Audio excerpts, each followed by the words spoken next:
Tonight, a massive hurricane rips through the Caribbean, leaving a trail of destruction and fear for those trapped in its wake. He was scared. He was worried what the right thing to do was. Where the dangerous storm could hit next and why it has scientists so concerned. The entire city of Halifax under a boil water advisory. Taking water out of the equation really messes things up. The toll it's taking on local businesses. And a crisis playing out across this country. Everywhere you look, it's overdoses. The fight to save lives in a small Ontario city. Wake up. I don't consider myself all that different from the clients that we're trying to serve. A new, very personal approach. From CBC News, this is The National with Asha Tomlinson. Good evening. Adrian is away. We begin with the monstrous Hurricane Beryl, tonight moving quickly toward Jamaica after slamming the Southeast Caribbean as the strongest Atlantic storm ever recorded this time of year. You can see the sheer force of the hurricane. This video said to be from yesterday on Carriacou in Grenada, which took a direct hit. So far, at least 6 people across the region have been reported killed. And Beryl is still going, now a powerful Category 4 hurricane. It's expected to reach Jamaica tomorrow before moving northwest toward Mexico. Tonight, Nicole Mortellaro shows us how this storm came to be so intense and what it means for the people in its wake. Bearing the brunt of an unprecedented storm, parts of the Southeast Caribbean now grappling with widespread devastation. With communication in some areas difficult, anxiety for loved ones caught in the hurricane. He was scared. He was worried what the right thing to do was. Canadian Emily Edwards is still waiting to hear from her husband, who was on the island of Carriacou when it took a direct hit. She's now trying to stay positive. He's a retired Canadian Forces veteran. So as worried as I am right now by the fact that I haven't spoken to him since this happened, I have full faith that he's doing what he has to do right now. So far, reports out of the region hit are devastating. The reports that I have received indicate that 90% of the houses have been severely damaged or destroyed. And with Beryl headed towards Jamaica, residents are preparing, aware of how dangerous a powerful hurricane like this can be. Yeah, and it developed so quick from a tropical depression, so fast, and first time to develop in June, July. People are already stockpiling what they can, as the U.S. National Oceanic and Atmospheric Administration says life-threatening winds and storm surges are expected into Wednesday. This is an early and intense start to the hurricane season. In May, NOAA projected 17 to 25 tropical storms, the most they have ever forecasted, and 8 to 13 hurricanes, a consequence of record-high ocean temperatures in the region. We know that temperatures in the North Atlantic Ocean are about 1.5 degrees warmer Celsius, warmer than they would have been, say, 100 years ago when human-caused climate change wasn't a factor. Last year was the warmest year on record for the planet and our oceans. It's those warm waters that act as fuel for hurricanes and can help them intensify rapidly, as was the case with Hurricane Beryl. These warm sea surface temperatures that are being driven in part by human-caused climate change allow these storms to have a lot of growth potential, a lot of ability to spin faster and faster. The Atlantic hurricane season only began a month ago, and forecasters are concerned about what the next 3 months of the season will have in store. Nicole, we saw this storm intensify quickly. Is this something we can expect more of? Yeah, climate scientists are actually really concerned about this, which is called rapid intensification. We saw it last August in Florida. Hurricane Idalia went from a Category 1 to a Category 4 in 24 hours. And then October, there was the catastrophic Hurricane Otis that struck Mexico, and that intensified from a Category 1 to a Category 5 in 24 hours. Right. So warmer ocean waters, climate change, there is concern that this is going to happen more often. Scary stuff. Nicole Mortellero, thank you. Thanks. More than 200,000 people in Halifax are now under a boil water advisory tonight after unchlorinated water was released from the city's biggest treatment plant. As Shayna Luck shows us, it's causing major disruptions for both residents and businesses. For hundreds of thousands of people in Halifax, this will be life for at least the next day. A boil water advisory went out Monday after an electrical issue inside the city's biggest water plant. The advisory covers drinking and cooking water, brushing teeth, and infant formula. Quickly, I investigated and then realized, oh dear. This daycare closed for the day, so staff could stock up on bottled water and fill enough jugs for 2 days. We had 3 stoves going, pots on every burner of every stove. 120 children used the center. At the end of it all, I think there's probably 1,000 bottles of water that we ended up getting. And so we're into it for about $650, around there. The water advisory cost this cafe an estimated $1,000 Tuesday. Taking water out of the equation really messes things up in a lot of ways that you don't really realize. She closed because she can't boil water for a full minute. Her 2 coffee machines are plumbed directly into the tap. Easily 50% of the things that we sell in this cafe come from these 2 machines. Officials at Halifax Water say they still don't know what caused the electricity to fail at their largest plant. We're a bit baffled right now by what happened, but we're looking into it for sure. Officials do know the first backup generator didn't come on, and neither did the second, meaning the plant didn't chlorinate its water for about 30 minutes. The utility believes the public was warned in time, and they say the risk is low if people continue to boil. Chlorination is the extra layer that goes over top to kill any bugs or bacteria or germs that may still be in the water, but it's just an extra precaution. The boil advisory is expected to last until end of day Wednesday. Shayna Luck, CBC News, Halifax. People in Calgary and surrounding areas can use water inside normally again after nearly a month of conservation following a major water main break. Indoors, you can use your water as you regularly would, but outdoor water restrictions are still in place. Those outdoor water restrictions will remain until officials have a sense of how the repaired pipe responds to regular use. Businesses can also return to normal, including indoor pools and car washes previously asked to close. Frustration continues tonight for WestJet customers in the wake of the long weekend strike. With the airline still working to get its operations fully back online, today dozens more flights were canceled. As Julia Wong reports, with little clarity on compensation, some passengers are running out of patience. This one's in the garage too. It's finally home sweet home for Dean Manti. He and his family were in Los Angeles Saturday when their flight back to Calgary was canceled. The chat feature would just tell you to call in to the same phone number that was not taking any new callers. And so we were stuck. Eventually, Manti found flights for his family. Arriving 3 days later, he says the delay cost around $5,000 between hotels, rental cars, and rebooked flights, leaving him with a sour taste in his mouth. It's absolutely ludicrous to leave somebody for dead in another country, basically, because that's what they did. Customers of Sunwing, owned by WestJet, have also been left in the lurch.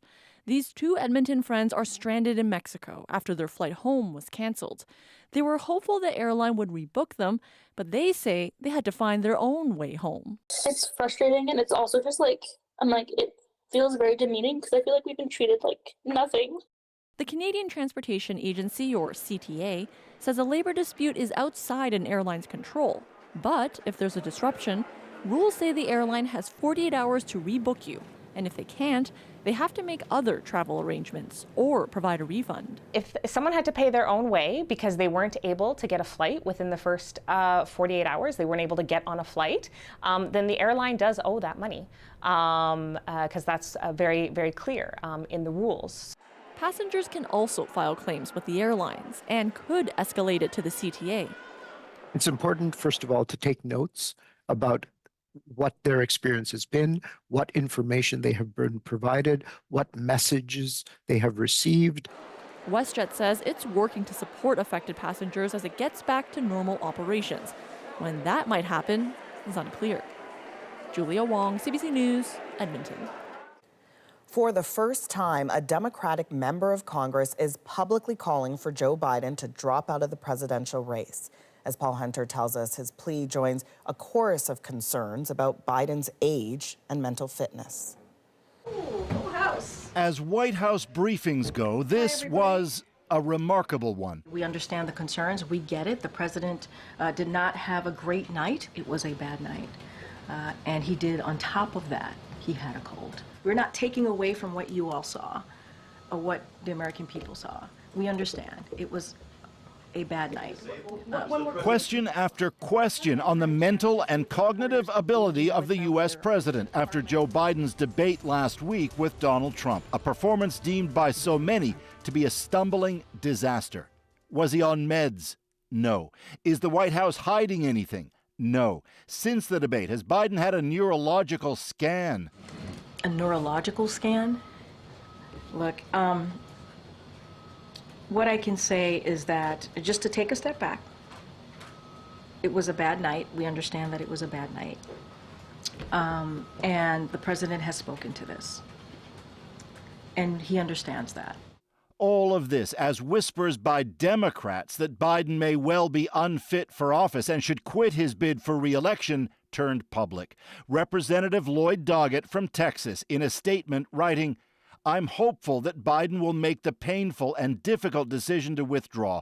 I respectfully call on him to do so." Folks, I know I'm not a young man, but I know how to do this job. Biden's campaign has already countered naysayers with this new ad, pulling comments from a rally the day after the debate. When you get knocked down, you get back up. And as if to demonstrate Biden's mental agility, the White House also announcing an on-camera interview with ABC News this week and a full press conference next week. And while all that is happening, Paul, more news on that other candidate for the White House, Donald Trump. Yeah, more fallout from yesterday's Supreme Court ruling on presidential immunity and how that might apply to Trump's guilty verdicts in the so-called hush money trial involving adult film star Stormy Daniels. Trump's lawyers now arguing the whole thing should be tossed out because under that ruling, they say some of the evidence would not have been allowed in. Trump was to have been sentenced next Thursday. That's now put off to September so that lawyers for both sides can have their say on whether the guilty verdicts stand. Asha. All right, Paul Hunter in Washington, thank you. Former Trump lawyer Rudy Giuliani can no longer practice law in the state of New York after an appeals court disbarred him today. The court found Giuliani repeatedly lied about Donald Trump's 2020 election loss. His attorney said they were disappointed but not surprised by the decision. The former mayor of New York is also facing criminal charges in Georgia and Arizona over his role in efforts to overturn the election. In Ontario, a doctor who faced murder charges in the deaths of 4 patients has been acquitted on all charges. Dr. Brian Nadler was set to stand trial this week on 4 counts of first-degree murder and criminal negligence causing death. But he was acquitted after a judge excluded some of the Crown's evidence. Nadler's team has long maintained his innocence. The death toll continues to rise in India after a stampede at a Hindu religious event killed at least 116 people, many of them women and children. It happened in the village in Hathras district, about 200 kilometers southeast of India's capital, New Delhi. It is unclear what caused the panic, but as Marina von Stackelberg explains, India has struggled with crowd control at similar events. Survivors sift through dust-covered belongings, clothing, bags, cell phones, and ID cards. Items lost in the chaos of a deadly stampede as people were trampled to death. It happened as the crowd of thousands gathered at an open space in the village. The event was called for by a local religious leader to honor the Hindu god Shiva. This official says the stampede happened when there was a sudden commotion from overcrowding and extreme afternoon heat. This man says he came to the event with 8 other people. They were all killed. He says he doesn't quite know what happened.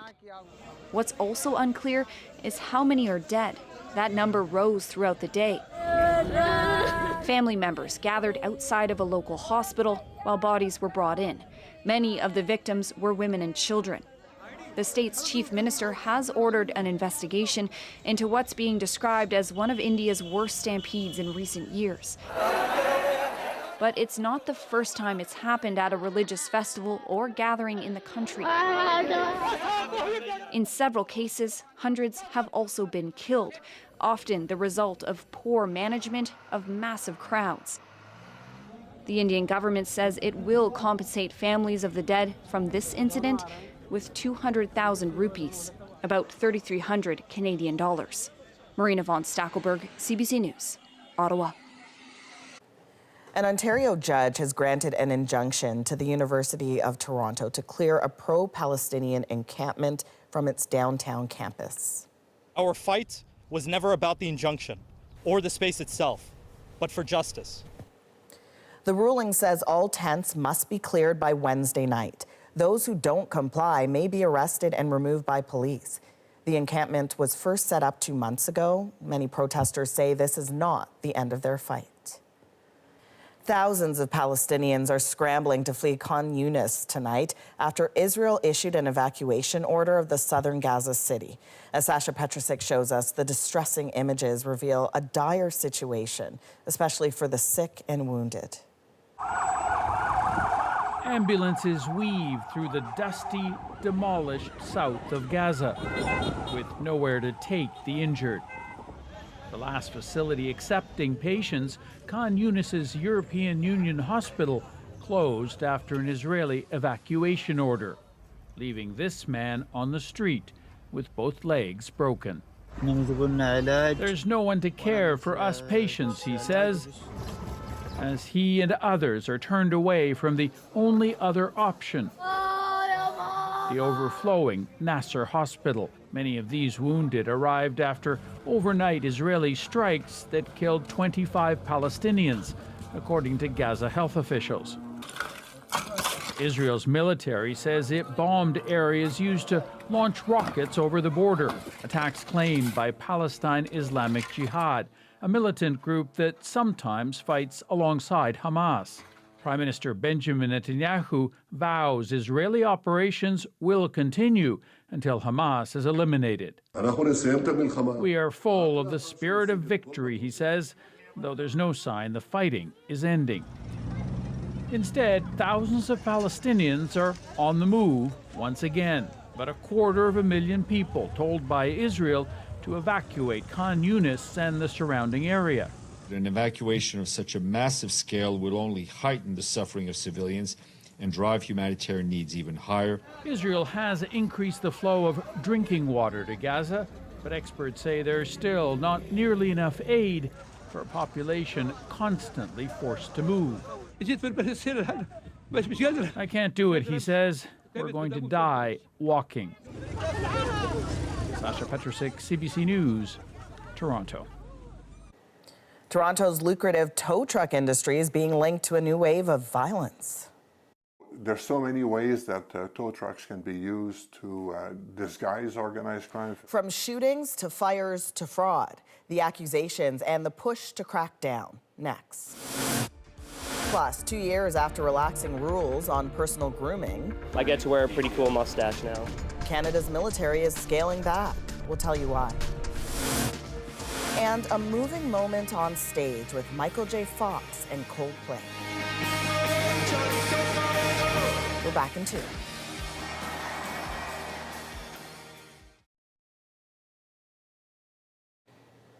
Toronto police say a long-standing tow truck turf war is behind 8 shootings that took place over the weekend. Now a task force has been assembled to address the ongoing violence in the industry. Ithil Musa now with more on what we know. It's a war that's been brewing for years. Rival tow truck companies using violence and intimidation to carve out turf. Over the past 6 months, Toronto and the Greater Toronto Area have seen increased criminal activity surrounding a small segment of tow truck industry. Police say that increased activity has led to 24 tow truck-related shootings since January, accounting for about 12% of Toronto's total shootings so far this year. It's specific to a number of people and a number of different conflicts that are arising as a result of things happening in that industry, and we're very laser focused on those particular conflicts. Police say those conflicts led to 8 tow truck-related shootings in Toronto's East End this past weekend alone. There have also been fires and even murders connected to the industry. It's a wonderful tool for organized crime. This expert says it's all happening nationwide. There's so many ways that tow trucks can be used to disguise organized crime, facilitate organized crime, the movement of people and illegal substances. Authorities also allege some tow truck companies are causing and staging collisions and working with auto repair shops to carry out fraud. Tow truck drivers in Ontario now need a provincial certificate to operate. The change came into effect Monday to help weed out criminal activity and protect drivers from excessive fees. We have not eliminated the ability for criminals to make money in the towing business, despite all the regulations. But this expert says it's not enough. The war is really there because they can make an exorbitant amount of money if they're not tracked properly. Toronto police have now launched a tow truck task force to crack down on criminal activity linked to the increasingly violent industry. Idil Musa, CBC News, Toronto. Canada's military is bringing back restrictions on personal grooming. The Canadian Forces is still getting a sense of who it is culturally. Why facial hair has our soldiers divided. And a small Ontario town fighting an opioid crisis. Everywhere you look, it's overdoses. Met by a specialized team using a personal touch to save lives. I feel really comfortable sharing and telling them the truth. The National breaks down the stories shaping our world next.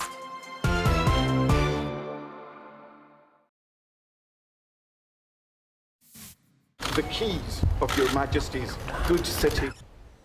King Charles accepting the Key of Edinburgh as the city celebrates its 900th anniversary. But in keeping with tradition, Charles returned the key. The ceremony, part of a shortened royal visit to Scotland, with the UK's general election set for Thursday. CBC News has learned the Canadian Armed Forces has reversed some of the changes made to a controversial personal grooming policy from 2022. The new tightened regulations came into effect today. Murray Brewster walks us through the changes and the backlash that prompted them. By traditional military standards, this is considered a bit scruffy. I get to wear a pretty cool mustache now. And that's why the military has moved to set some limits. It has amended its controversial grooming regulations, rules that were first relaxed in September 2022. The length of beards is now restricted to 2.5 centimeters, and hair for both men and women must be tied back away from the face and off the collar. All right, bring it down there. The relaxation of decades-old standards has been the subject of sometimes furious debate that has divided military members. This internal D&D survey, obtained by CBC News, shows just how deep the split runs when it comes to the overall relaxation of standards. Only about 33% feel as though the initial changes are good for the CAF. 44% do not. Members of the Army, non-commissioned members, and men are generally less supportive. However, women and members of the 2SL LGBTQ+ community say it makes them proud to serve. When the relaxed rules first came into effect, the military was at the height of the sexual misconduct crisis. Important context for this researcher, who says that atmosphere contributed to cynicism among the troops. It's quite hard to read those changes as outside of the political and social context where they happened, which was the sexual misconduct crisis and questioning of the military's equity, diversity, and inclusion record. But a former senior commander disagrees, saying the changes were first discussed as far back as 2016 and intended to reflect the new overall face of Canadian society. The Canadian Armed Forces is still getting a sense of who it is culturally.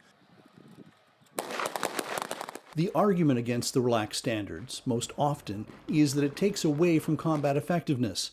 However, there is nothing in the research to back that up.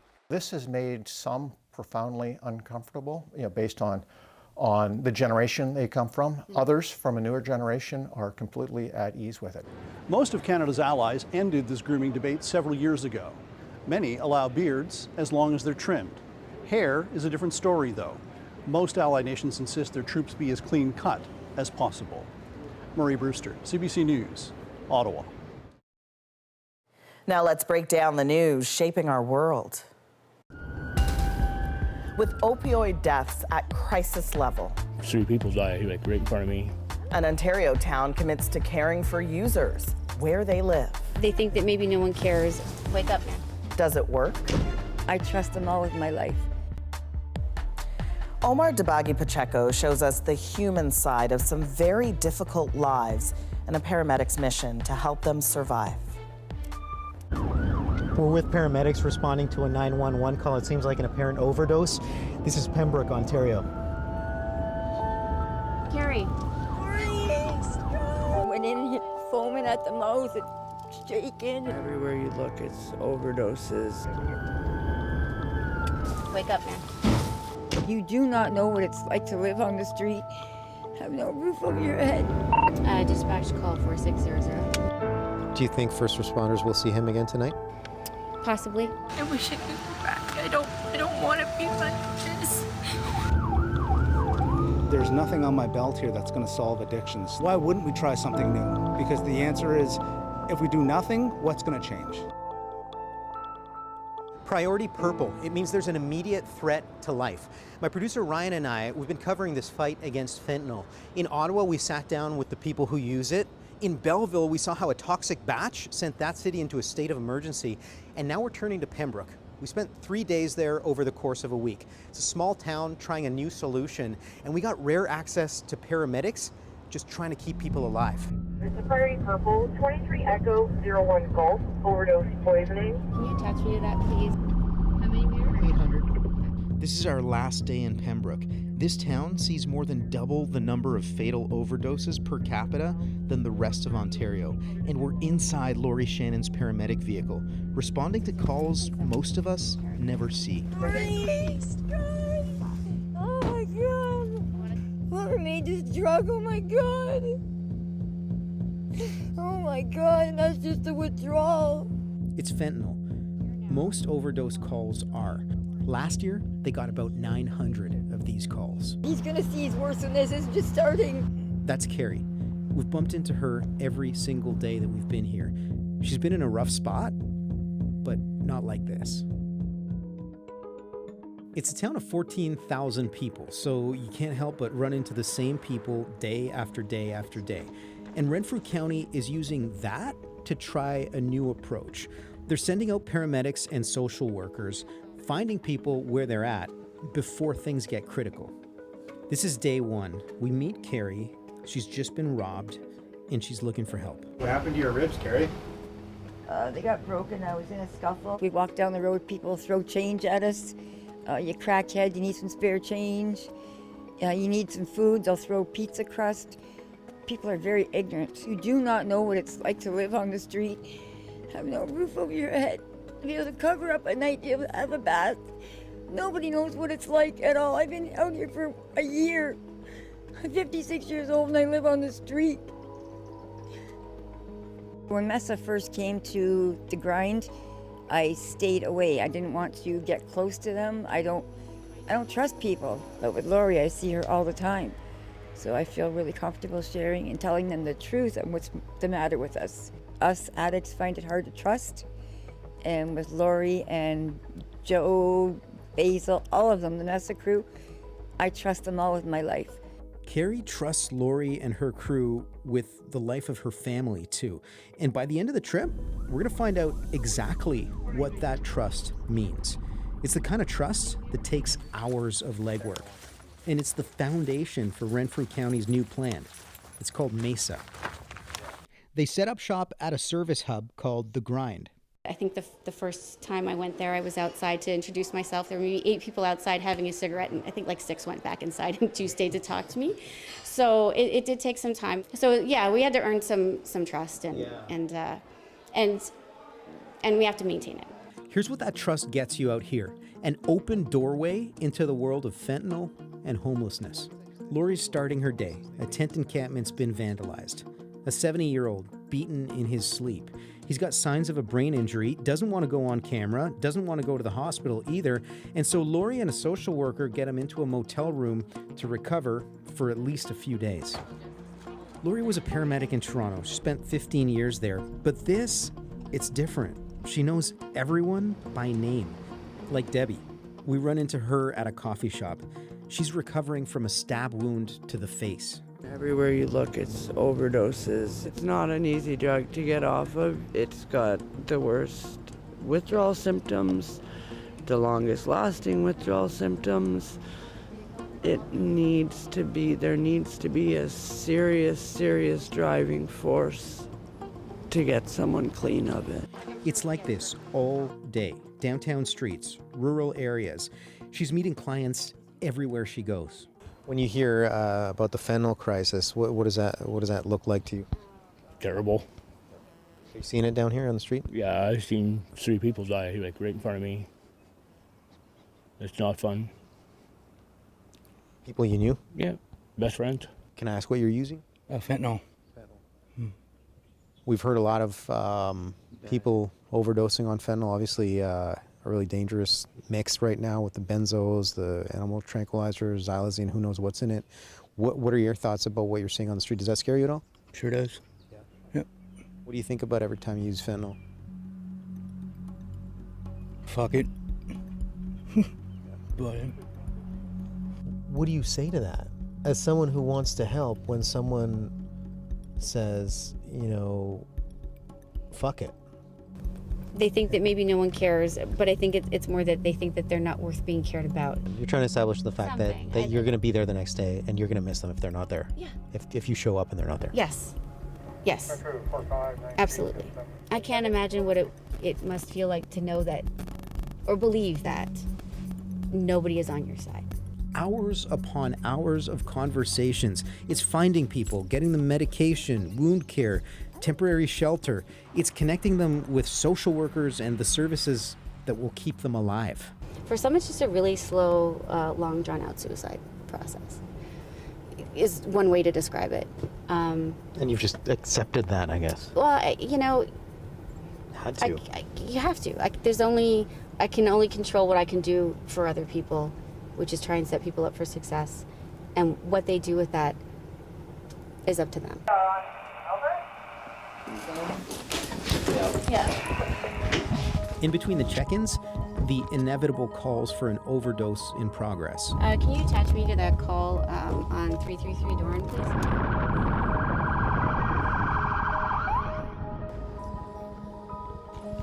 It's a fentanyl overdose, and it's a client Lori knows well. They find him on the property line in between homes. He's clinging to consciousness. Wake up, man. He's defecated himself. There's this rush to get him to hospital. He's alive, but it's impossible to know what mix of fentanyl he's on. The batches, they just keep changing. It's like this in countless cities and towns across Canada, a losing battle against opioid deaths. And it's not just fentanyl. It's fentanyl mixed with benzodiazepines, animal tranquilizers, xylazine. The list keeps growing. Paramedics and police, they keep playing catch up, and every time they attend an overdose call, they ask themselves 2 questions. 1, what's the person on? 2, if they survive, where do they take them? When we come back, the desperate search for a young man in trouble. Can you attach me to that, please? Lori and her team try to find him before it's too late.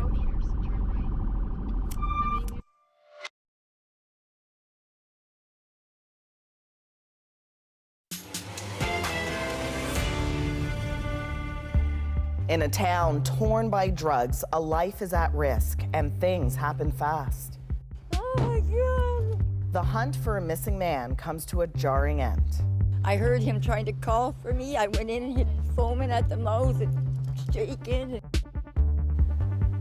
As Omar Dabagi Pacheco concludes his story, it becomes clear what drives some people to do what they do. There is a call in town. What is it?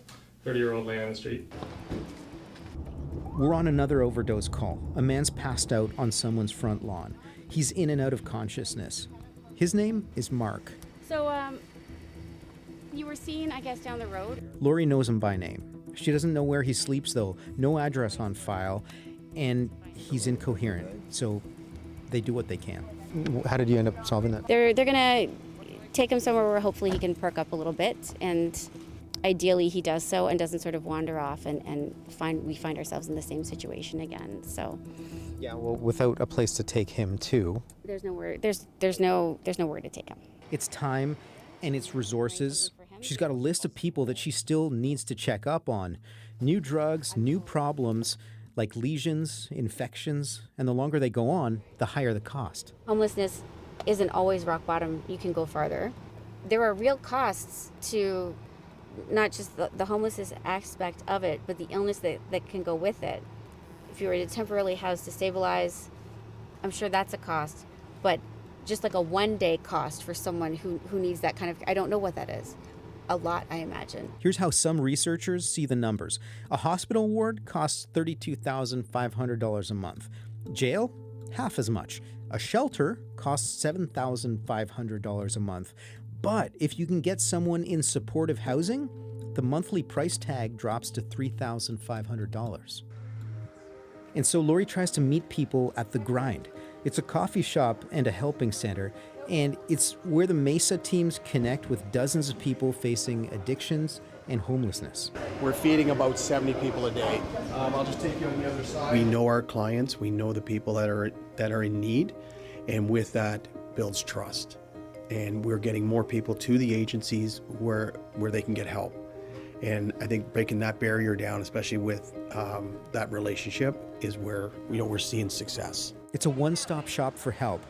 This is where we run into Carrie again. It's been days since we first met her. She's had a chance for her ribs to heal, and she's feeling good. Last time we talked to you, Lori had checked you out and sort of given you a sense of what might be wrong with your ribs there. Does that kind of interaction, was that what led you to the hospital? Yeah. Would you have gone otherwise? Lori. Would I have gone otherwise? No. No. But her life is about to get a lot worse. The challenge at The Grind, demand keeps piling up. It's overwhelming. How are you feeling today? After yesterday, how does today feel? Busy.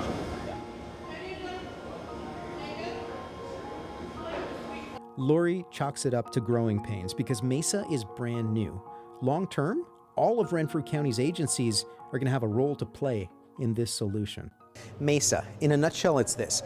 If you can get police, paramedics, all the service agencies to build relationships with the people at the heart of this opioid crisis, then maybe you can find out where they are, what they're on, and what services each of them actually needs to get back on their feet. And if you can do that, maybe you can prevent them from dying from the next overdose. But that kind of work takes a lot of time, it takes a lot of hard work, and it takes a lot of empathy. And the kind of person who believes that change is actually possible. Put very simply and without getting into it, I haven't had a drink in just shy of 6 years, and I don't consider myself all that different from the clients that we're trying to serve. And I consider myself very fortunate, and that's part of my motivation for participating in this program. Sounds to me like you're taking some solace in the fact that you think what you're doing here is actually making a difference. Yeah.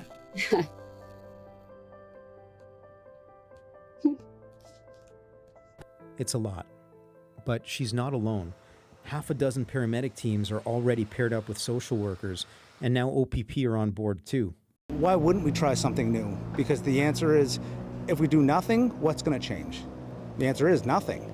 The cycle will continue. So at least with the MESA program, which I'm a believer in, I think that will be a serious step in the right direction as far as how we can support individuals to get them help, get them treatment, give them a roof over their heads. I believed in that message. everyone we spoke to agrees it's not just policing or housing or support that's going to solve this. First, you got to address the addiction, but kicking fentanyl, that comes at a cost. We keep hearing from people who tried. I've never been that ill in my life. I never want to go through it again in my life. And so I'm so petrified to quit, to feel like that again. I'm caught on it. I wish I could just go back. I wish I could go back. I don't want to be like this. But my body will kill me. But in that moment of vulnerability, Lori sees an opportunity. You want them on their worst day. You want them on their worst day where they're so weak or just beaten down by their addiction that they're like, I'm done, I've had enough. That's when you want to get them, because I think personally that's the greatest chance for success, is getting them at that point. And that is why she's spending an entire afternoon searching for a guy named Brandon. Hi, where is he? I want to do what I can for his mom. She's asked for my help. So I'm going to make a phone call and hopefully find some information. Maybe we can find him. His mother explained to me last night he's getting sick. He's getting withdrawal sick. There's one solution for that, and he's not on the methadone program. So we keep looking for Brandon. He spent last night at the hospital. Lori brought him there, and she knows the window's closing. Just apparently dropped off where we were. Probably a pretty good chance that he's on fentanyl, and I really hope he's not wherever we find him, if we do. I'm looking for Brandon. He's gone. Lori keeps following leads, tracking his trail, but by sundown, still no sign of Brandon, and Lori's not giving up. My word means something to me, and, you know, I want it to mean something to the people that we interact with, and if I can't follow through, it means nothing. They can't trust us. And then she gets the call. Overdose poisoning. Can you attach me to that, please? It's priority purple, immediate threat to life. Please, guys. Oh my God. And it's Brandon. Brandon, I want to know that you hear me when I say your name.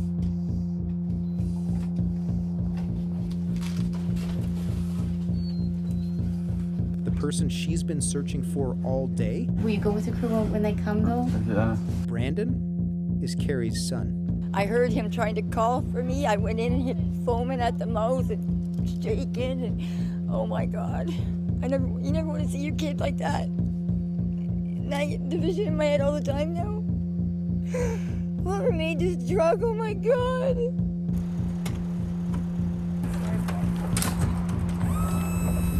We can go anytime.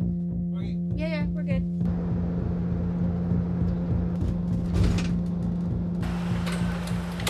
Can you leave you at the doors? Yeah. We've been in Pembroke for 3 days now, and what we found here was a community at the end of their rope, trying a totally different approach, developing human connection. That approach, though, it's taking a toll, and for paramedics, it means long days, sleepless nights, and the knowledge that they're going to have to follow up on the same people day after day after day.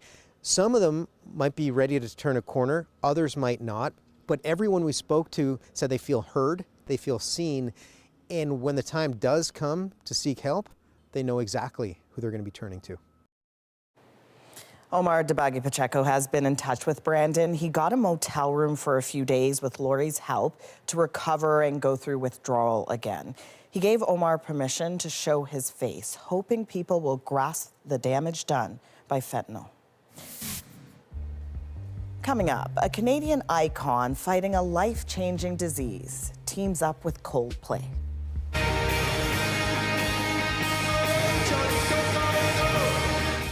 The extraordinary surprise performance that moved many to tears. Next in our moment.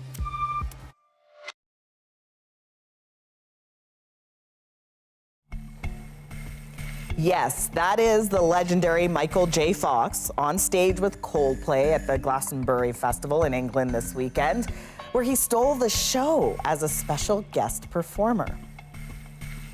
The surprise appearance brought many to tears, but for those with Parkinson's, it meant even more. So tonight, Michael J. Fox makes our moment. At the Glastonbury Festival just recently, Coldplay played the song Fix You. The person who came out to riff on the guitar was Michael J. Fox. And that song was an amazing moment. I've just recently been diagnosed with Parkinson's myself. And I looked at Michael and thought, well, there's somebody and there's some power. I was in tears. It's just look at him. He's really an example. And I will try to fix you. And that was spectacular. So the main reason why we're in a band is because of watching Back to the Future. So thank you to our hero forever and one of the most amazing people on earth, Mr. Michael J. Fox. Thank you so much, Michael.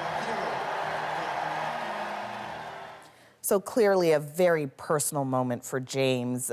As for Michael J. Fox himself, he posted a love note to Coldplay on Instagram, thanking them for the experience, saying, "What you've given me can't be measured." And it is clear many feel the same way about Michael. Thank you for being with us. You can watch anywhere, anytime on the free CBC News app and subscribe to the National's YouTube channel. I'm Asha Tomlinson. Take care.